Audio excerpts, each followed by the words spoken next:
Queria convidar você a abrir a Bíblia comigo em Lucas capítulo 2. Lucas capítulo 2. Nós vamos ler a partir do versículo 8. Lucas capítulo 2, a partir do versículo 8. Nós continuamos hoje a nossa caminhada no livro de Lucas, mas nos aproximando do Natal, já vamos falando sobre esses textos tão conhecidos e tantas vezes lidos no Natal, e muitas vezes a gente lê, ouve, e a gente já nem mais presta atenção no que está sendo falado, porque ele vira comum para a gente, ele vira uma coisa, já conheço esse texto, e muitas vezes esse é o nosso perigo com a Bíblia. Já conheço a Bíblia, já li a Bíblia, já isso, já aquilo, e aí a gente às vezes fecha para Deus falar conosco. Então, meu convite para você é que você venha abrir o seu coração, porque Deus quer falar com uma mensagem com você essa noite. Amém? Então, Lucas capítulo 2, a partir do versículo 8, diz assim: Havia pastores que estavam nos campos próximos e durante a noite tomavam conta dos seus rebanhos. E aconteceu que um anjo do Senhor apareceu-lhes, e a glória do Senhor resplandeceu ao redor deles, e ficaram aterrorizados. Mas o anjo lhes disse: Não temam, estou trazendo boas novas de grande alegria, que são para todo o povo. Hoje, na cidade de Davi, lhes nasceu o Salvador, que é o Cristo, o Senhor. Até aqui a leitura da palavra de Deus. Então nós temos caminhado por todos os 2 capítulos de Lucas, durante essas últimas semanas. Já vimos o anúncio do nascimento de Jesus, o anúncio do nascimento de João Batista, e nós vimos há 2 semanas atrás o nascimento de João Batista, na última semana o nascimento de Jesus. Hoje nós continuamos, porque isso aqui ainda faz parte do nascimento de Jesus, e eu provavelmente continuo pregando esse texto na semana que vem, no capítulo 2. Mas aqui a gente vê algumas coisas, e o que eu quero deixar para você, a mensagem principal aí, o sumo de tudo isso aí, o resumo do que a gente vai ver aqui hoje, é a mensagem do anjo, aí no versículo 10, e ele fala para eles: não temam, olhem para o Evangelho, não temam, olhem para o Evangelho.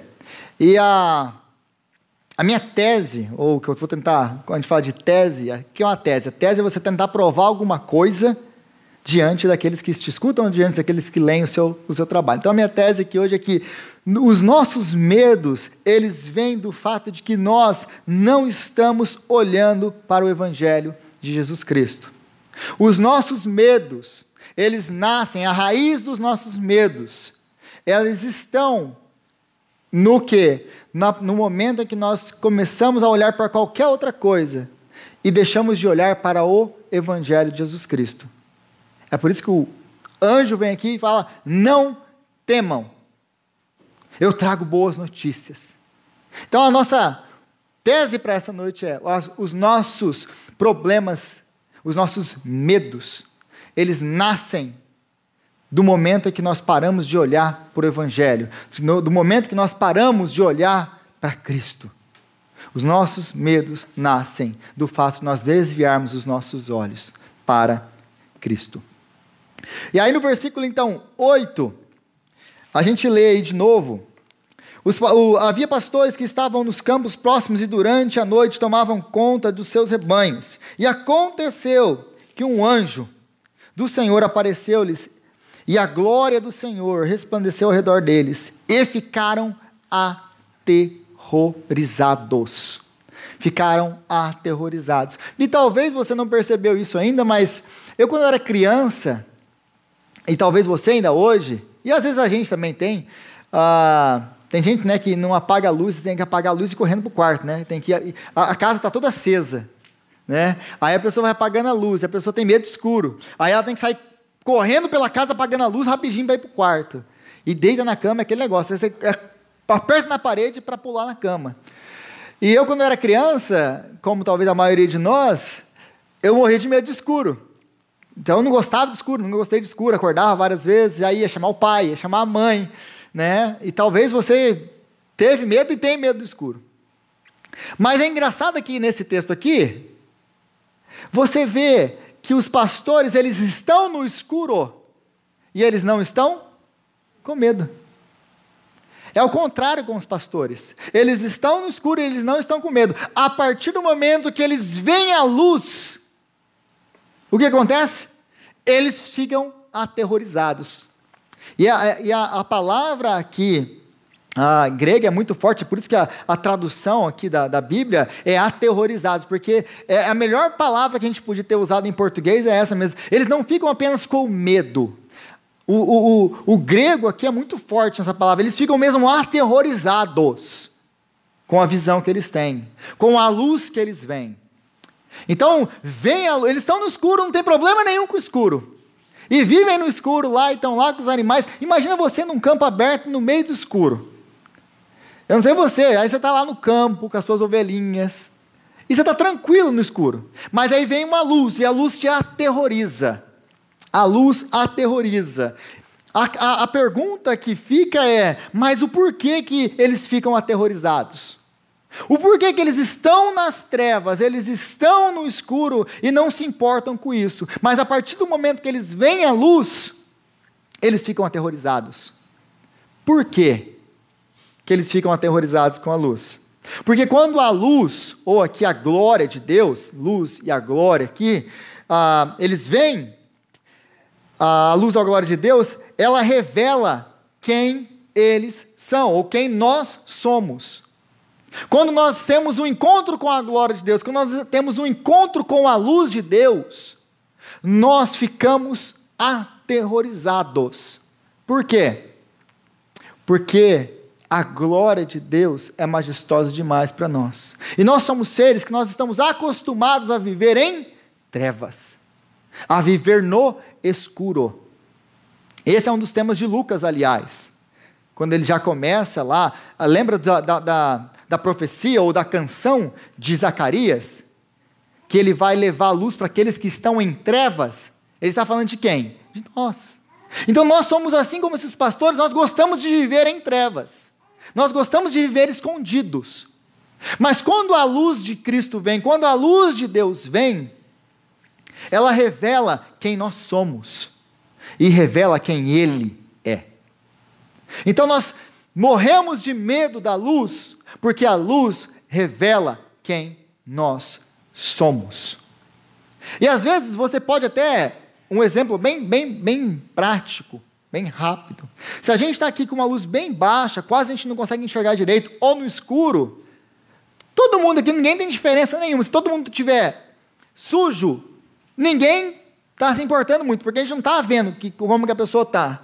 Mas a partir do momento que nós acendemos as luzes, o que aparece naquele exato momento? A sujeira de cada um. Se está todo mundo aqui sujo e está escuro, ninguém vai reparar, ninguém vai nem ligar da sua sujeira. Mas a partir do momento que a luz se acende, a sua sujeira é revelada. Então por que eles ficam aterrorizados? Aliás, esse não é o único encontro na Bíblia que nós temos. Isaías teve um encontro com o Senhor.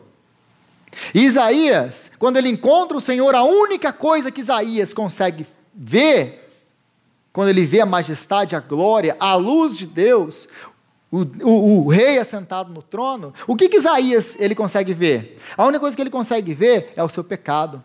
Ai de mim, porque sou um pecador, sou um homem de lábios impuros. Como assim, Isaías? Isaías é um profeta, é um homem que profetiza a palavra de Deus, que prega a palavra de Deus, que ensina a palavra de Deus. Como assim? A primeira coisa que Isaías fala é: ai de mim, porque eu sou um homem de lábios impuros. Isaías já era um profeta.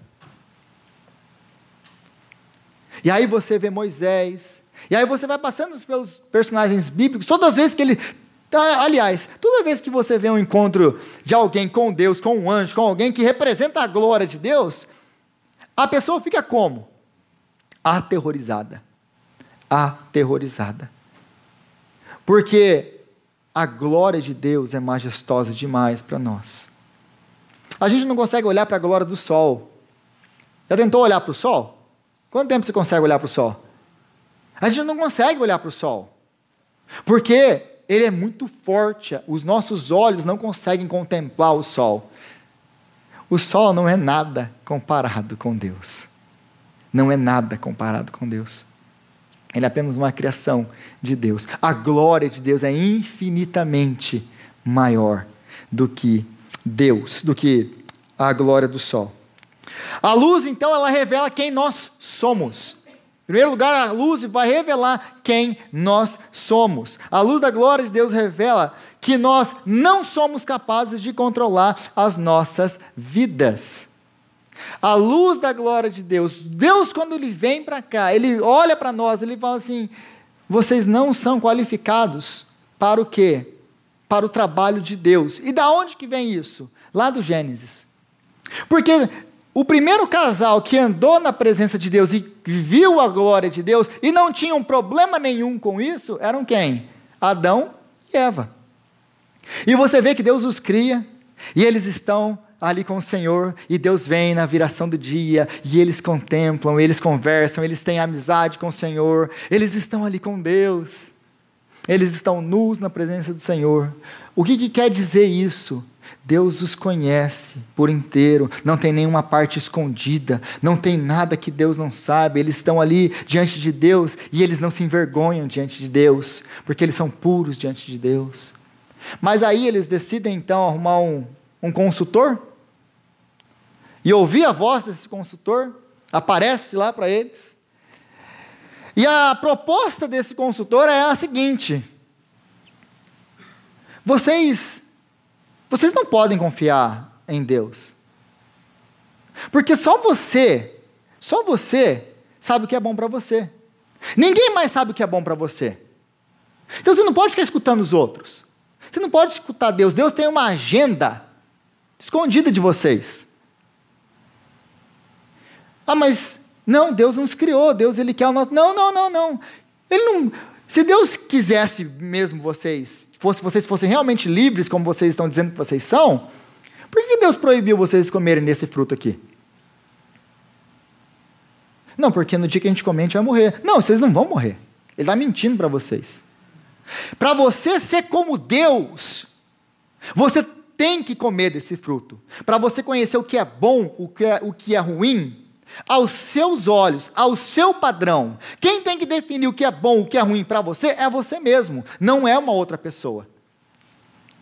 Então, se você quer ser como Deus, porque você não é como Deus, porque se Ele sabe o que é bom, o que é ruim, e você não sabe, e Ele tem que definir isso para você, então você não é como Ele.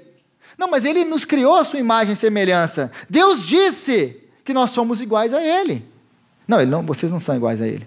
Porque se vocês fossem, Ele não teria proibido isso de vocês.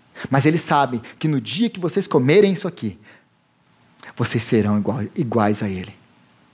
Então, você conhece a história? Eva come do fruto, Adão come do fruto, seus olhos são abertos. E agora eles ouvem a voz do Senhor chegando no Éden. E Deus chama por quem? Adão. Porque Deus sempre chama o líder. Gente, esse negócio é sempre o líder que vai responder. E aquele negócio, se dá certo, glória a Deus. Na igreja é assim, se dá certo, glória a Deus. Se dá errado, cadê o Rodrigo? Ele é o culpado. Está atrapalhando o negócio acontecer lá. Mas na casa é assim, aonde você estiver, tem o chefe, tem uma empresa. Quem é o responsável? O líder. O líder. Então Deus o constitui. Deus constituiu o homem como líder, como cabeça da sua casa. Qual que é a primeira coisa que Adão fala? Qual que é a primeira desculpa que ele dá? A mulher que o Senhor me deu. A mulher que o Senhor me deu. E essa desculpa não cola diante de Deus. Não interessa, a culpa é sua. A culpa é sua. Então eles comem, mas aí então Deus vem, chama por eles e eles estão ali. Adão, cadê você? Aí ele já pula de trás do arbusto lá. O que você está fazendo aí atrás, rapaz? Não, é porque eu ouvi a sua voz, escutei o Senhor e eu fiquei com medo. Com medo? Como assim com medo? Com medo do quê? Com medo de você. Por que você ficou com medo de mim? Porque eu vi que eu estava nu. E quem te disse que você está nu? Você por acaso comeu da fruta que eu lhe ordenei não comer? Ah, foi a mulher que o Senhor me deu. Porque a gente é assim, gente. A gente, quando é confrontado com o nosso pecado, a primeira coisa que a gente quer é uma desculpa. Ou a primeira coisa que a gente dá é uma desculpa. Se alguém vem e confronta o nosso pecado, a primeira coisa que a gente faz é o quê? Se defender. Já percebeu isso? Quer fazer um teste? Quer fazer um treino? A próxima vez que alguém te acusar de alguma coisa, lá no seu trabalho, sei lá onde que você estiver, alguém te acusar, não se defenda. Tenta fazer isso para você, para ver como que é. É muito difícil. É muito difícil. Por quê? Porque nós temos isso na nossa programação já vem de fábrica. Essa nossa intenção de toda hora ficar se defendendo. E mesmo quando a gente é culpado. Porque a gente é culpado. Você sabe que você é culpado. E quando você sabe que você é culpado, você já vem com a desculpa pronta. Não, mas foi isso aqui. Por causa disso aqui, aconteceu isso aqui, e você já tem todo um plano já para se desculpar. Somos nós. Então, essa nossa intenção, esse nosso desejo de sermos o Deus do nosso próprio destino, ele vem da onde? Vem do Éden. Vem dos nossos pais. Todos nós queremos falar o que é certo e o que é errado aos nossos próprios olhos. Nós não queremos que ninguém venha falar o que é certo e o que é errado para nós. Eu tenho que saber o que é certo e o que é errado para mim. Você não está vivendo minha vida? O que você tem com isso? Então a gente não quer ouvir as pessoas, a gente não quer ouvir a palavra de Deus. Eu quero determinar o que é bom, o que é ruim para mim, aos meus próprios olhos, com o meu próprio julgamento. Isso é o que aconteceu no Éden. Isso é o que aconteceu no Éden. Então isso vem lá do Éden. Mas quando a gente começa a olhar e querer definir pelos nossos próprios olhos aquilo que é bom e aquilo que é ruim para a gente para de olhar para a luz de Deus, para a revelação de Deus, para quem Deus é e para aquilo que Ele revela na sua palavra. Porque se Deus falou para você que isso aqui não é bom, você não precisa experimentar isso para você saber que não é bom. Esse é o chamado de Deus para Adão e Eva. Confiem em mim, olhem para mim. Porque a partir do momento que vocês tiverem isso nas suas mãos, vocês querem ser o Deus da sua própria vida. E nós não somos qualificados para esse trabalho. Porque nós somos criaturas, nós não somos Deus. E porque nós somos criaturas e nós não somos Deus, quando nós tentamos trabalhar e viver no papel e no lugar de Deus da nossa própria vida, sendo os nossos próprios deuses, isso vai nos gerar o quê? Todo tipo de medo. Qual medo? O medo do futuro. Porque o futuro é aquilo que eu não controlo. Mas só tem uma pessoa que pode controlar o futuro. É Deus. Então, eu vivo com medo do quê? Do futuro. Pessoas que vivem com medo do futuro. Porque eu não sei o que vai acontecer amanhã. E são pessoas que estão sempre preocupadas. Por quê? Porque pararam de olhar para Deus. E começaram a olhar o quê? Para a sua própria vida. Colocaram neles mesmos a responsabilidade de garantir o seu futuro. Ah, mas eu tenho medo do fracasso. Por que você tem medo do fracasso? Porque talvez você está preocupado com o que os outros vão pensar de você. Por que você tem medo do fracasso? Porque você não sabe o que pode acontecer com o seu futuro, por causa do seu fracasso. Ah, eu tenho aí o medo da perda. Pessoas que vivem com medo da perda. Perda de quem? Perda talvez de um ente querido, perda talvez do seu emprego, perda sei lá do quê. Pessoas que vivem angustiadas, já vivem na margem do medo de perder alguma coisa. E aliás, tem umas pessoas que o caso é tão grave que já vivem com medo de perder algo que ainda nem tem. Conhece gente assim ou não? Não tem ainda, já estou com medo de perder. Medo da rejeição. Pessoas que vivem com medo de ser rejeitados. Que estão sempre tentando provar para outras pessoas que elas merecem alguma coisa, que elas merecem atenção, que elas são alguma coisa. Então eu preciso... tem gente que vou trabalhar, vou conquistar, vou ter. Por quê? Porque eu quero mostrar para as pessoas que eu sou alguém. E não é nada de errado você trabalhar e você conquistar. O problema é quando você quer colocar isso na sua vida para provar para alguém que você é alguma coisa. E aí tem gente correndo atrás dessas coisas, com medo da rejeição, com medo da infelicidade. Quando a gente tenta tomar nas nossas próprias mãos o dever, o trabalho de Deus, a gente vive o quê? Angustiado com medo de ser infeliz. Não, essa vida que eu tenho, então eu vou fazer o quê? Eu vou viver aqui, eu tenho que ser feliz, eu tenho que achar alguém que me faça feliz. É por isso que a gente vai vendo pessoas, casais, o casamento sendo desfeito com menos de um ano, muitas vezes. Por quê? Porque aquela pessoa não me faz feliz. Aí eu casei para ser feliz. Eu casei para ser feliz. Não, aquela pessoa tem que me fazer feliz. Mas tem um problema com isso. Aquela pessoa não pode te fazer feliz. Você está colocando uma carga nela que ela não foi feita para suportar.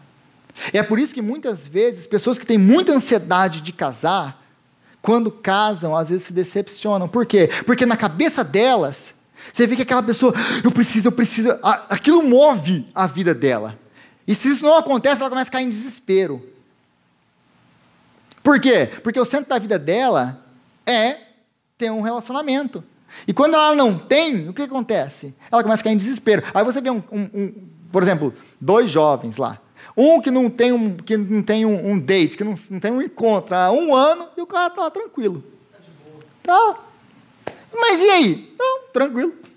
No momento de Deus vai. Aí tem um outro que não tem um encontro 6 meses. O cara tá arrasado. O mundo está acabando. Eu vou morrer, Jesus vai voltar, eu não vou arrumar uma mulher para casar.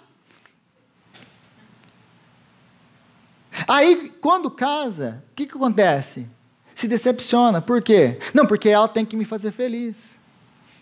E aí você está colocando um peso nas costas dela que ela não foi chamada para ter. Porque só tem um que pode te fazer feliz. E é só ele, e é só nele que você vai encontrar felicidade. E aí a gente quer transferir essas coisas para outra pessoa. E aí a gente não sabe por que as coisas não vão dando certo. Então a gente vai definindo o que é certo e o que é errado aos nossos próprios olhos, sendo os próprios deuses da nossa própria vida. E aí a gente ainda tem dúvida o porquê que a minha vida está do jeito que está.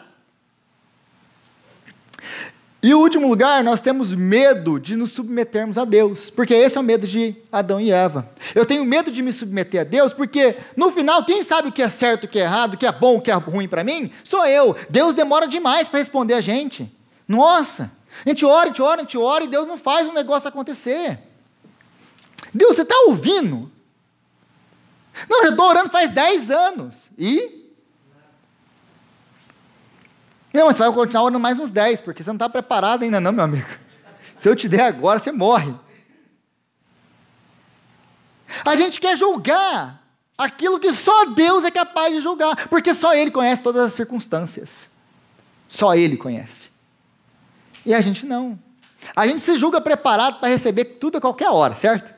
E Deus olha para a gente e fala assim, você não sabe de nada, inocente. Então nós não nos submetemos a Deus. É o nosso medo de submeter a Deus, de nos submetermos à vontade dEle, como se Deus tivesse um plano secreto, Ele está escondendo alguma coisa de mim. Não, Deus não quer que eu seja feliz. Sabe por que a gente não quer se submeter à vontade de Deus? Sabe por que a gente não vive Bíblia? Aliás, a gente nem estuda a Bíblia. Sabe por quê? Primeiro porque a gente despreza o que Deus tem revelado na palavra dEle, como se, esse livro velho. Tinha um amigo meu na faculdade que falava assim para mim, e aí, está lendo aquele seu livro velho ainda? Ele perguntava toda vez que ele envia, e aí, tá lendo aquele seu livro velho ainda? Se referindo à palavra de Deus. Não, eu continuo lendo ele. Do mesmo jeito que eu sempre li, vou continuar lendo ele. Porque para muita gente isso é um livro velho. É um livro velho. O que você está lendo esse livro? É perda de tempo. Aí nós não nos submetemos. Por quê? Porque Deus não sabe o que Ele está fazendo. Eu sei o que eu estou fazendo. E é por isso que aí a nossa vida vai entrando nesse caos que a gente vai vendo. A luz nos aterroriza. Por que a luz nos aterroriza?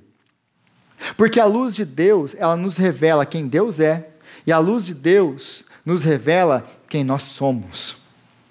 E é por isso que ela nos aterroriza.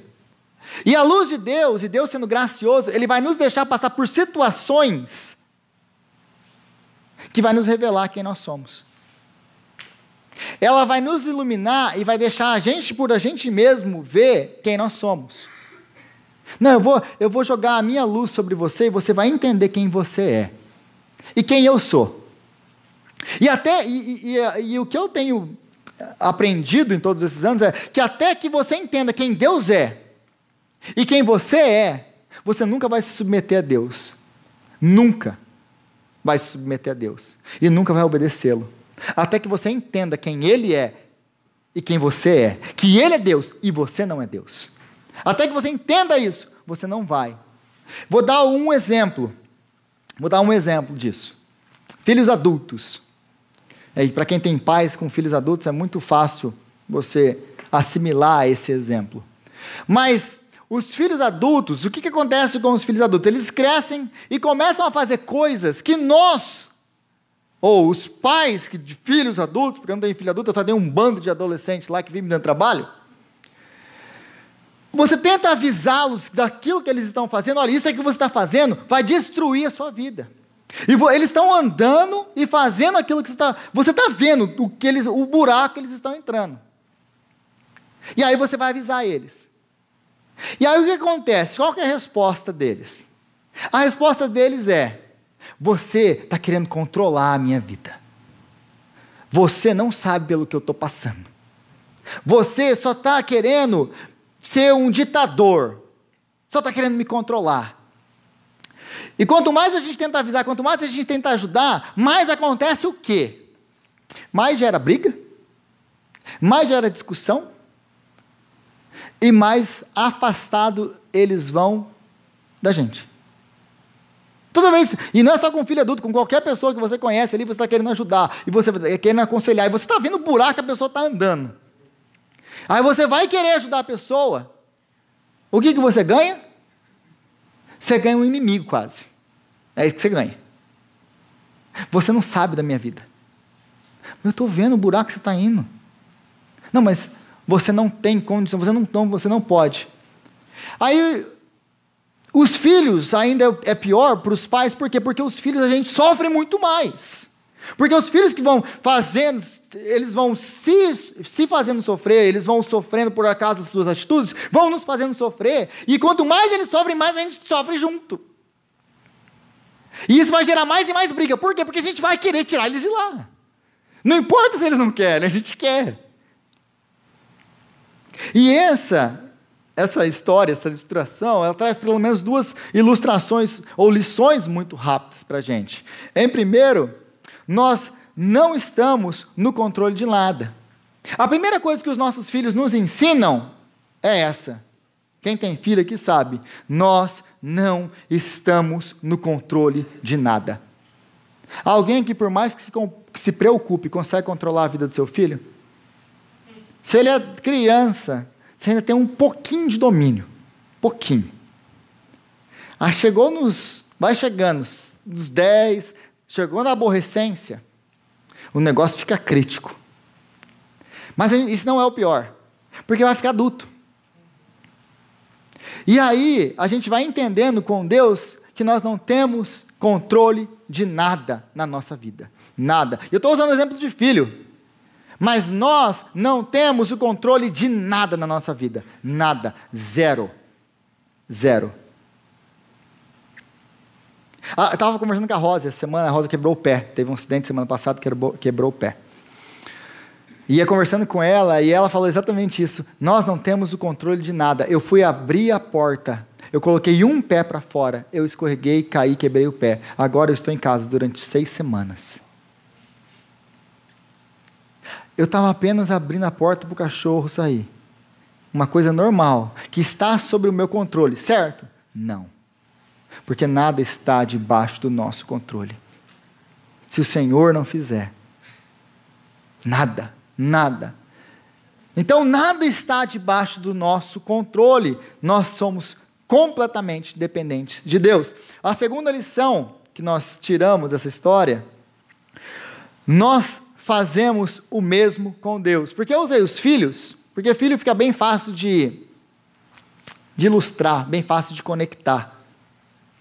Mas nós que somos pais, e você que é pai de filho adulto, o meu filho não me escuta, o meu filho isso, o meu filho não aquilo. E uma coisa que eu aprendi, e você é pai, você já deve ter aprendido isso, é o seguinte: a maioria das vezes que eu vou, porque está acontecendo alguma coisa com as meninas, e eu olho para elas, nossa, vocês parecem que vocês não aprendem, vocês parecem que vocês não obedecem, vocês parecem isso, aquilo. Toda vez eu recebo uma chicotada de volta. O Espírito Santo me convence ou me mostra, você é exatamente como elas. Porque eu já falei com você 100 vezes sobre isso, e você não me obedece. Aí na hora, eu falo, o Senhor tem misericórdia de mim. Nós somos iguaizinhos esses filhos adultos. A gente vai fazendo as nossas estripulias na nossa vida, tomando as nossas próprias decisões, sendo os nossos próprios deuses, e aí a gente vai se estrepando e andando, indo para o buraco, e aí quando Deus vem nos confrontar na palavra dele, a gente fala o quê? Você não sabe do que está falando. Eu é que sei da minha vida. A gente não quer saber de Deus. A gente não quer se submeter a Deus. Porque a gente sabe o que é melhor para a gente. Iguaizinho os nossos filhos. Você pensa que a natureza deles veio de onde? Ela é herdada de você. Ela não é um alien que veio do céu. Ela veio de você. Eles são só o seu reflexo. Então nós fazemos a mesma coisa com o nosso Pai nos céus. A mesma coisa. E quando Ele vem nos confrontar, a gente quer brigar com Ele, a gente quer rejeitá-lo e a gente quer se afastar dEle. Ele é quase nosso inimigo. Ele é nosso Pai que quer o nosso melhor. Então, quando Deus ele vem com a sua luz nos mostrar que nós não estamos no controle, nós o odiamos por isso. Nós o odiamos por isso. Porque a gente já olha para Deus e olha lá, querendo controlar a minha vida. E aliás, gente, isso é a desculpa de muita gente que não obedece a Bíblia. Ninguém pode controlar a minha vida. Eu não vou ler a Bíblia e obedecer os mandamentos. Os mandamentos de Deus querem controlar a gente, querem privar a gente de viver uma vida feliz. Os mandamentos de Deus não são uma gaiola, eles são um muro de proteção. Como os nossos pais querem evitar que nós venhamos a nos frustrar na vida e nos alertam, os mandamentos de Deus só têm esse propósito, nos guardar de nós mesmos. E, de fato, nos dá uma vida abundante e feliz. Porque nós só seremos felizes quando nós obedecermos e conhecermos a palavra de Deus. Caso contrário, a gente vai viver se explodindo os outros ao nosso redor. A luz é a graça de Deus, deixando claro que nós não somos qualificados para o trabalho de Deus da nossa própria vida. A luz que vem para nos mostrar quem nós somos é graça de Deus. Quando Deus te confronta, tá vendo aí quem que você é? Você é isso aí. Isso é graça de Deus, nos mostrando quem nós somos, para a gente poder se arrepender e voltar para Ele. É graça de Deus. E aí vai mostrando para a gente que a gente não é qualificado para fazer o quê? Fazer o trabalho dele. Porque quando você quer determinar aquilo que é bom para você, bom para a sua vida, aquilo que é certo e errado aos seus próprios olhos, você está tomando na sua vida, nas suas mãos, aquilo que só Deus pode fazer. Porque Ele é Deus e você não é. É controlar todas as situações. Porque por mais que você tente, você não consegue controlar nada. Então, a menos que você entenda quem Deus é e quem você é, a luz de Deus nunca vai mudar a sua vida. E a menos que você entenda isso, e isso serve para o Evangelho, a menos que nós entendamos quem Deus é, para nos submetermos a Ele, a luz dele nunca vai nos mudar. Por quê? Porque Deus vai deixar você passar por várias e várias e várias situações, para ver se você acorda para a vida. Vou falar bem explicadinho, para ver se você acorda para a sua vida. Aí você passa isso, passa aquilo, passa isso, e é sofrimento atrás de sofrimento, sofrimento atrás de sofrimento. E aí Deus está se perguntando, até quando você vai ficar assim? Me rejeitando? Até quando? Então, enquanto você não reconhecer que Ele é Deus e você não é Deus, você vai sofrer. Por quê? Porque Ele quer te trazer de volta. Porque Ele quer mostrar para você que você não está qualificado para o trabalho que você está se propondo a fazer, que é o trabalho de cuidar da sua própria vida. Porque é Ele que cuida de nós. Amém. E aí no versículo 10, o anjo diz assim, volta aí para mim comigo no versículo 10, ele diz, mas o anjo lhes disse, não tenham medo, estou lhes trazendo boas novas de grande alegria, de alegria que são para todo o povo. Estou trazendo boas novas. A palavra boas novas aí é a palavra que nós usamos para evangelho. Na verdade está usando um verbo aí, que ele está falando, eu estou vindo evangelizar vocês. Basicamente é isso que o anjo está falando para os pastores. Eu estou vindo evangelizar vocês. Eu estou vindo trazer boas novas. Não temam. Não temam. Eles veem a luz, eles ficam aterrorizados, porque a luz mostra quem nós somos. Contudo, o anjo diz, não temam. Por quê? Porque eu tenho boas novas. Não temam, por quê? Por causa do evangelho de Jesus Cristo. Aí, hoje, na cidade de Davi, nasceu o Salvador, que é o Cristo, o Senhor.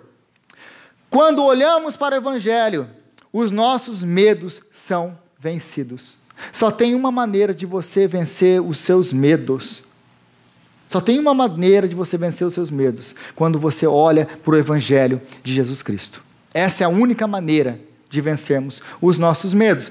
Como? Por quê? Como que o evangelho, eu escuto toda hora esse negócio de evangelho, o evangelho, as boas notícias, as boas novas.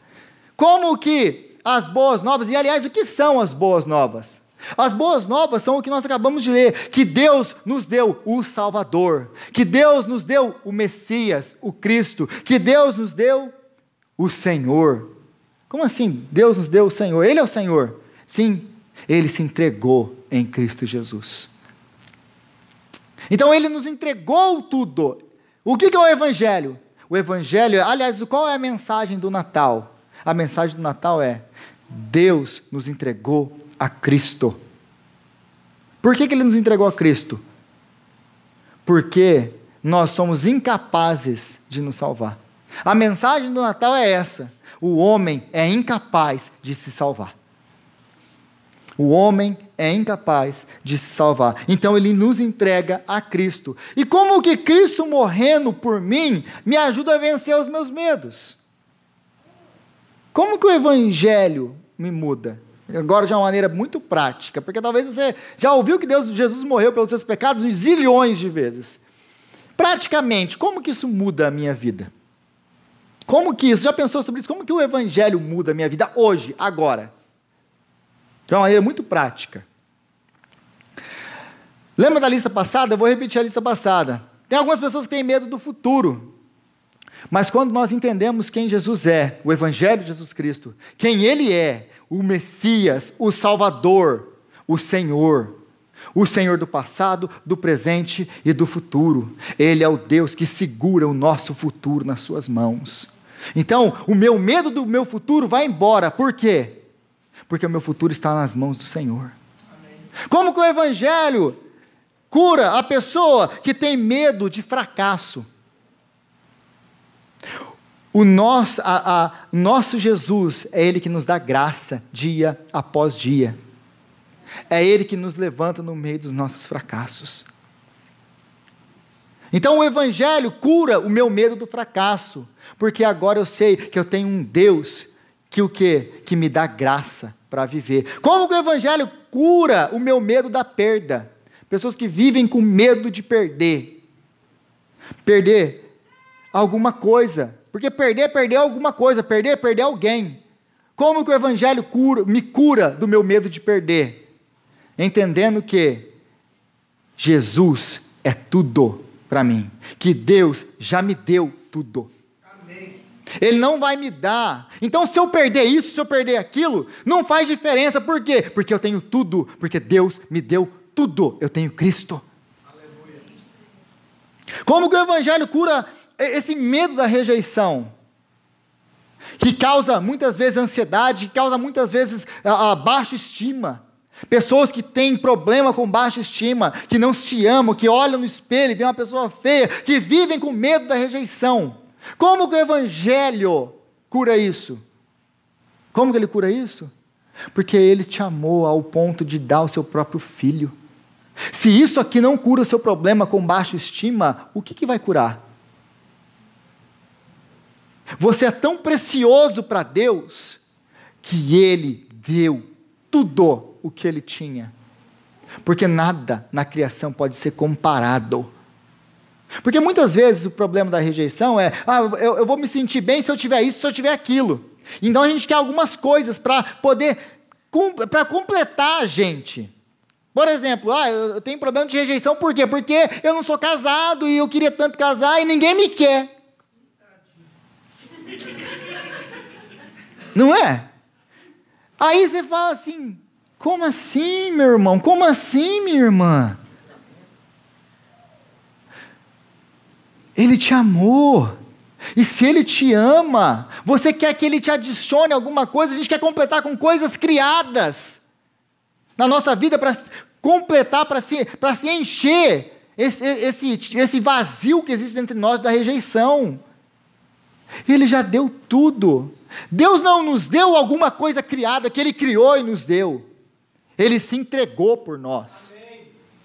Porque se você colocar numa balança, uma balança desse lado aqui, toda a criação, tudo na criação, desse lado, e você colocar Cristo desse lado aqui, a balança afunda no chão, do lado de Cristo. Por quê? Porque por causa dele e por ele foram feitas todas as coisas. Deus não te deu uma coisa criada, Deus te deu Cristo, o autor e o consumador da nossa fé, o criador de todas as coisas. E você está querendo que Ele te encha de alguma coisa criada para te satisfazer? A base de comparação está muito errada. Ele te deu Cristo e você está querendo o quê? Uma esposa, um esposo, um carro, uma casa, um emprego? Ele já te deu tudo. E você ainda baseia a sua vida em coisas criadas. Ele cura o nosso medo da infelicidade. Por que eu sou infeliz? Eu sou infeliz porque eu não tenho isso. Mais uma vez. Porque geralmente quando a gente conversa com pessoas que se dizem infelizes, qual que é o problema delas? Porque elas não têm alguma coisa que elas dizem ser necessárias para a felicidade dela. Estou errado? eu não tenho isso e por isso eu sou infeliz. Aliás, muitas das vezes, essa é a razão de muitas pessoas deixarem a igreja. Eu nunca vou esquecer essa história. Eu vim para a igreja, o cara vem para a igreja, aí ele ficou 3 meses na igreja, depois ele saiu da igreja, depois de 3 meses. Aí você liga para o cara para saber o que aconteceu. Aconteceu alguma coisa? Faz já 1 mês que você não vem para a igreja? Não, aconteceu. Aconteceu? Eu fiz alguma coisa? Alguém fez na igreja alguma coisa? Não foi ninguém, não. É que eu fui na igreja e eu tinha um propósito com Deus. Eu dei 3 meses para Deus resolver isso na minha vida, Ele não resolveu. Já que Ele não resolveu, para que Ele serve? Fui embora. Ou seja, existe alguma coisa na sua vida que é muito mais importante do que Deus. Muito mais. Qual que é o problema disso, aliás, gente? O problema disso é isso aqui. Toda vez que você vai para Deus, eu vou para Jesus, ou eu vou para a igreja, ou eu vou para Deus, se. Isso aqui que vem depois do seu se, é o quê? É o seu Deus. Vou te dar uma fórmula para você saber quais são os seus deuses. Eu vou para a igreja, eu vou me manter na igreja, eu vou obedecer a Deus, eu vou servir a Deus, se tiver um se aí, depois do seu se, esse é o seu Deus. Eu vou para a igreja se Ele me der uma esposa, a sua esposa é o seu Deus. Eu vou para a igreja se ele me der um emprego, se ele me der uma faculdade, se ele me der isso ou aquilo. O que vem depois do se é aquilo que é o seu Deus. Deus, na verdade, é só o seu trampolim para você chegar onde você quer. Ele é só um objeto para você usar. Você já foi usado? É legal quando as pessoas se aproximam de você só porque elas podem ter algum tipo de benefício através da sua vida? É legal isso? Por que nós queremos fazer isso com Deus todo dia? Não, porque Ele tem tudo. Imagina que você vai casar com alguém, porque a pessoa é rica. Ela é rica. Milionária. Aí você vai casar. Aí do dia para a noite, no dia antes do casamento, essa pessoa perde tudo. E você fala o quê? Não caso mais. Acabou. O amor acabou. Tinha um patrão meu que falava assim, acabou o amor, acabou o dinheiro, o amor voa pela janela. Por quê? Porque muitas das vezes nós queremos usar as pessoas para alcançar aquilo que nós queremos. É legal ser usado como objeto? Por que a gente quer fazer isso com Deus e achar que Ele vai achar legal? Então, se a gente vai para Deus por causa de alguma coisa que não é Ele, a gente está buscando um outro Deus que não é o nosso Senhor. Então, Ele nos cura dos nossos medos. Como que o Evangelho cura dos nossos medos? Ele nos cura de todos esses nossos medos. Ele nos cura do medo de nos submetermos a Deus, que é o nosso maior medo. Sabe por que a gente não quer se submeter a Deus? Porque a gente acha que se nós submetermos a Deus e formos fiéis a Ele em tudo, nós vamos sofrer, nós não vamos ter o que a gente quer, porque a gente acha que Deus está lá no céu brincando com a gente. Não, se eu obedecer mesmo em tudo, não, mas se eu não mentir sobre esse negocinho aqui, eu não vou conseguir o que eu quero. Então, a gente não confia que se eu falar a verdade, Deus vai me honrar.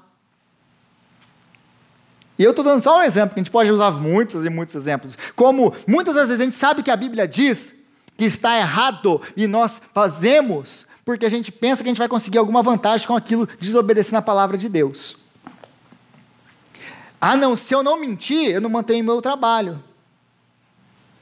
Então é melhor eu manter meu trabalho do que manter minha integridade com Deus. Porque esse é o padrão. O Evangelho, ele cura o nosso medo de nos submetermos a Deus. Por quê? Porque como diz o apóstolo Paulo em Romanos, capítulo 8, 32, aquele que não poupou o seu próprio filho, antes por todos nós o entregou, porventura não nos dará graciosamente com ele todas as coisas? Em outras palavras, o apóstolo Paulo está te fazendo uma pergunta. Basicamente, vou mudar um pouco o apóstolo Paulo aqui, ele fala assim, pensa, raciocina logicamente, se Deus, o Criador de todas as coisas, te entregou Jesus, Deus, Filho, tudo o que você pode querer, não pode se comparar a Ele. Se Ele te entregou a Ele, não vai Ele te dar tudo aquilo que você precisa? Não é isso que Jesus fala para a gente em Mateus capítulo 6? Homens de pouca fé. Se Deus cuida dessa maneira, das coisas criadas, Ele não vai cuidar de você. Se Ele nos deu... Jesus, gente, é a maior prova do amor de Deus por nós. Ele nos entregou tudo. Ele não vai nos entregar. O melhor de Deus ainda está por vir. O melhor de Deus já veio há 2000 anos atrás. E agora Ele está presente nesse lugar. Ele é o melhor de Deus. Ele é o melhor de Deus. Então, para encerrar, o grande presente do Natal é Jesus. Porque nada do que você possa ganhar pode ser comparado com Ele. E nada, absolutamente nada que você possa dar para alguém pode chegar aos pés dele. E o que eu quero dizer com isso? Muita gente está preocupado e chega o Natal, essa confusão de comércio, etc. Você quer dar presente, dá presente. Mas nós esquecemos do principal do Natal, que é Jesus. Você quer dar alguma coisa para alguém? Dá Cristo. Porque tem um monte de gente aí, com medo do fracasso, com medo do medo, com medo da rejeição, com medo de tantas outras coisas. Por quê? Porque elas precisam da luz de Cristo e elas nunca viram a luz de Cristo. Você quer dar alguma coisa nesse Natal? Dá aquilo que é o Natal. Dá a Cristo. Aleluia. A Cristo. Porque só Ele pode nos curar dos nossos medos. Então nós andamos em medo. Por quê? Porque nós não olhamos para o Evangelho de Jesus Cristo. Senhor, nós te agradecemos pela sua palavra e nós te pedimos, Senhor, que o Senhor venha nos dar graça.